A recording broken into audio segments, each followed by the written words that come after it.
भगवते वासुदेवाय।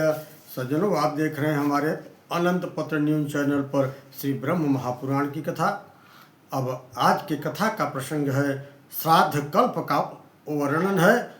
आइए चलते हैं सीधा कथा की तरफ। मुनियों ने पूछा, भगवान अब श्राद्ध कल्प का विस्तार पूर्वक वर्णन कीजिए। हे तपोधन, अब कहाँ, किन देशों में और किन लोगों को किस प्रकार श्राद्ध करना चाहिए, यह बतलाने की कृपा करें। व्यास जी बोले, हे मुनिवरों, सुनो, मैं श्राद्ध कल्प का विस्तार के साथ वर्णन करता हूँ। जब जहाँ जिन प्रदेशों में जिन लोगों द्वारा जिस प्रकार श्राद्ध किया जाता है वह सब बतलाता हूँ। अपने कुलोचित धर्म का पालन करने वाले ब्राह्मण, क्षत्रिय सहित शैल चारों वर्णों को उचित है कि वे अपने अपने वर्ण के अनुरूप वेदोक्त विधि से मंत्रोच्चार पूर्वक श्राद्ध का अनुष्ठान करें।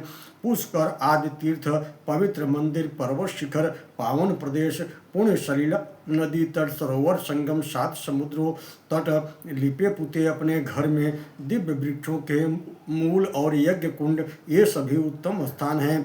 इन सब में श्राद्ध करना चाहिए। अब श्राद्ध के लिए वर्जित स्थान बतलाता हूँ, उसे सुनो। किरात, किलात, कलिंग, उड़ीसा, कोंकण, कृमि, दर्शान, कुमारियु, क्रध, सिंधु नदी का उत्तर तट, नर्मदा का दक्षिण तट और करतोया का पूर्व तट, इन प्रदेशों में श्राद्ध नहीं करना चाहिए। प्रत्येक मास की अमावस्या और पूर्णिमा को श्राद्ध के योग्य काल बतलाया गया है। नित्य श्राद्ध में विश्व देवों का पूजन नहीं होता। नैमित्तिक श्राद्ध और विश्व देवों के पूजन पूर्वक होता है। नित्य, नैमित्तिक, काम्य, ये 3 प्रकार के श्राद्ध माने गए हैं। इन तीनों का प्रतिवर्ष अनुष्ठान करना चाहिए। जात कर्म आदि संस्कारों के अवसर पर अभ्युदयिक श्राद्ध भी करना उचित है। अभ्युदयिक श्राद्ध माता से आरंभ होता है। जब सूर्य कन्या राशि पर जाते हैं तब कृष्ण पक्ष के 15 दिनों तक पार्वण की विधि से श्राद्ध करना चाहिए। प्रतिपदा को श्राद्ध करने से धन की प्राप्ति होती है। द्वितीया संतान देने वाली है। तृतीया तिथि पुत्र प्राप्ति की अभिलाषा पूर्ण करती है। चतुर्थी तिथि शत्रु का नाश करने वाली है। पंचमी को श्राद्ध करने से मनुष्य लक्ष्मी को प्राप्त करता है। षष्ठी को श्राद्ध करके पूजनीय होता है। सप्तमी को गणों का आधिपत्य, अष्टमी को उत्तम बुद्धि, नवमी को स्त्री से, दशमी को मनोरथ की पूर्ण होती है। एकादशी को श्राद्ध करने से मनुष्य संपूर्ण वेदों को प्राप्त करता है। द्वादशी को पितरों की पूजा करने वाला मानव विजय लाभ प्राप्त करता है। त्रयोदशी को श्रद्धा सहित श्राद्ध करने वाला संतान वृद्धि, पशु, मेधा, स्वतंत्रता, उत्तम पुष्टि, दीर्घायु अथवा ऐश्वर्य का प्राप्त करता है।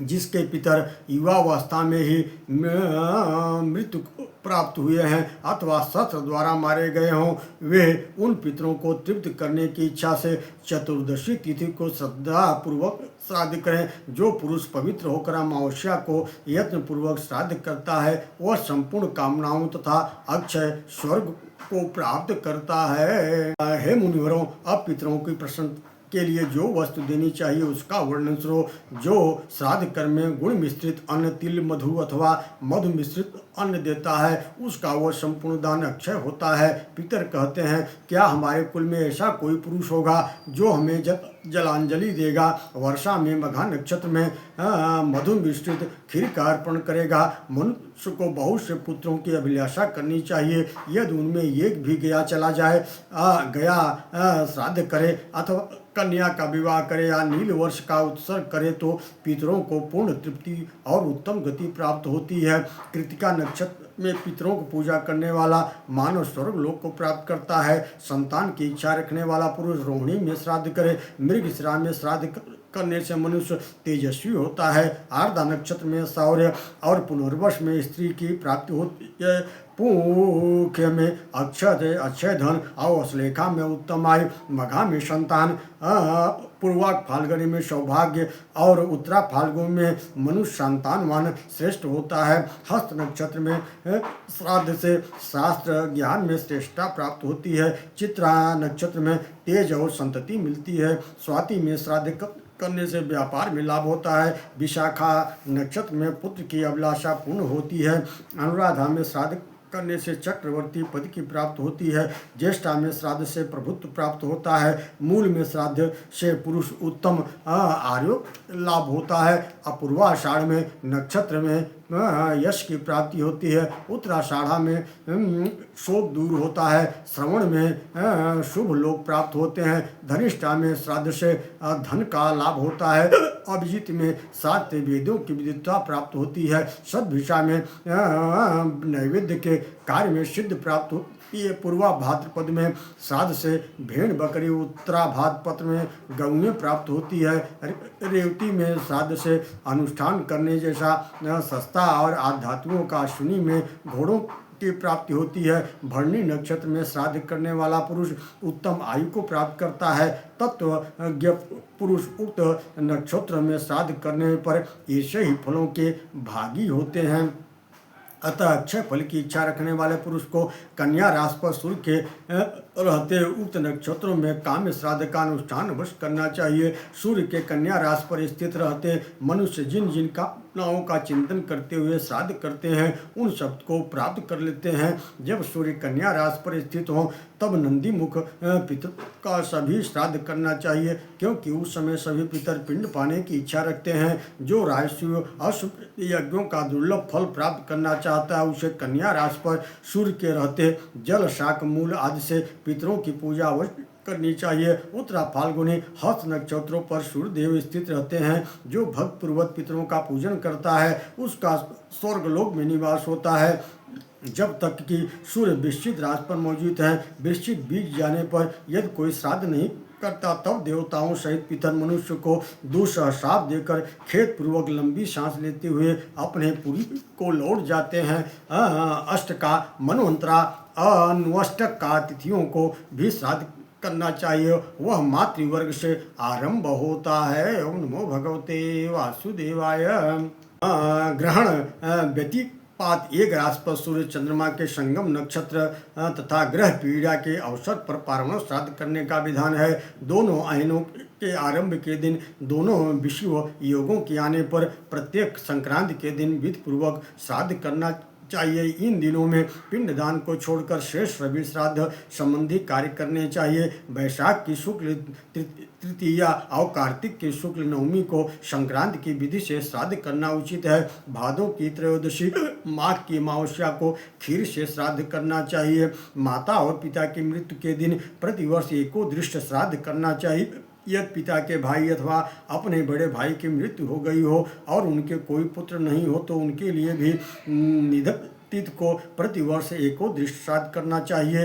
पार्वण श्राद्ध में पहले विश्व देवों का आवाहन और पूजन होता है, किंतु एकोदृष्ट में ऐसा नहीं होता। देव कार्य में 2 और पितृकार्य में 3 ब्राह्मणों को निमंत्रित करना चाहिए। इसी प्रकार माता महों के श्राद्ध कर्म में भी समझना चाहिए। जो हाल का मरा हो उसके लिए सदा बाहर जल के समीप पृथ्वी पर तिल और कुश सहित पिंड और जल देना चाहिए। मृत्यु के तीसरे दिन प्रेत का अस्थि चयन करना उचित है। घर में किसी की मृत्यु होने पर ब्राह्मण 10 दिनों में, क्षत्रिय 12 दिनों में, वैश्य 15 दिनों में और चतुर्थ वर्ग 1 माह में शुद्ध होता है।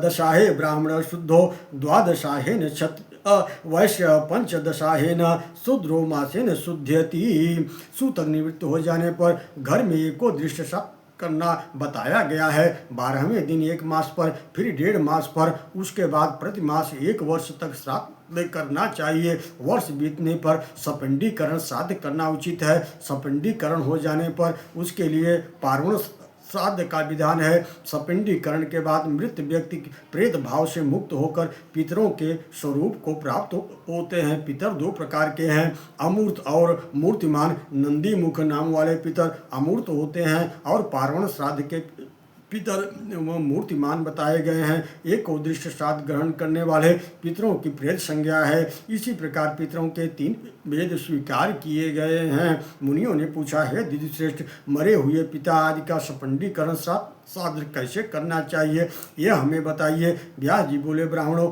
मैं सपिंडीकरण श्राद्ध की विधि बतलाता हूँ, उसे सुनो। सपिंडीकरण श्राद्ध विश्व देवों के पूजित पूजा से रहित होता है। इसमें एक ही अर्घ, एक ही पवित्र का विधान है। अग्निकरण आवाहन की क्रिया भी इसमें नहीं होती। सपिंडीकरण में अपशव्य होकर अयुग्म ब्राह्मणों को भोजन कराना चाहिए। इसमें जो विशेष क्रिया है उसका वर्णन करता हूँ, उसे एकाग्रचित होकर के सुनो।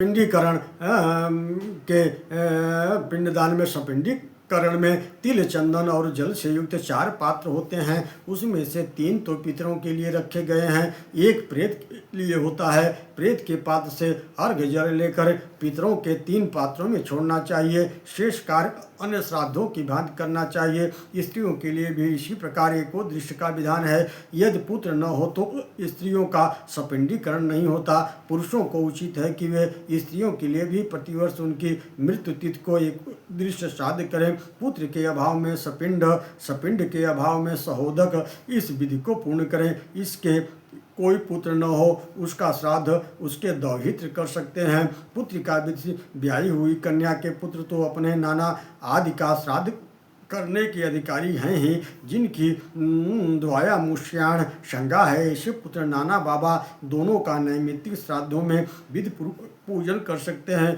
कोई भी न हो तो स्त्रियां ही अपने पतियों का मंत्रोच्चारण के किए बिना ही श्राद्ध कर सकती हैं। वे भी न हो तो राजा मृतक सजाति मनुष्य द्वारा दाह आदि क्रियाएं पूर्ण कराएं, क्योंकि राजा सर्व वर्णों का बंधु होता है। हे ब्राह्मणों, सपिंडीकरण के बाद पितरों को जो पितामह है वे लेप भाग भोजी पितरों की श्रेणी में चले जाते हैं। उन्हें पितृपिंड पाने का अधिकार नहीं रहता। उनसे आरंभ करके 4 पीढ़ी ऊपर पितर और जो अब तक पुत्र के लेप भाग का अन्न ग्रहण करते हैं उसके संबंध से रहित हो जाते हैं। अब उनको लेप भाग का अन्न पाने का अधिकार नहीं रहता। वे संबंधहीन अन्न का उपभोग करते हैं। पिता, पितामह, प्रपितामह, इन 3 पुरुषों को पिंड का अधिकारी समझना चाहिए। इनसे भिन्न अर्थात पितामह के पितामह से लेकर ऊपर जो 3 पीढ़ी के पुरुष हैं वे लेप भाग के अधिकारी हैं। इस प्रकार 6 और 7वां यजमान सब मिलकर 7 पुरुषों का घनिष्ठ संबंध होता है, ऐसा मुनियों का कथन है।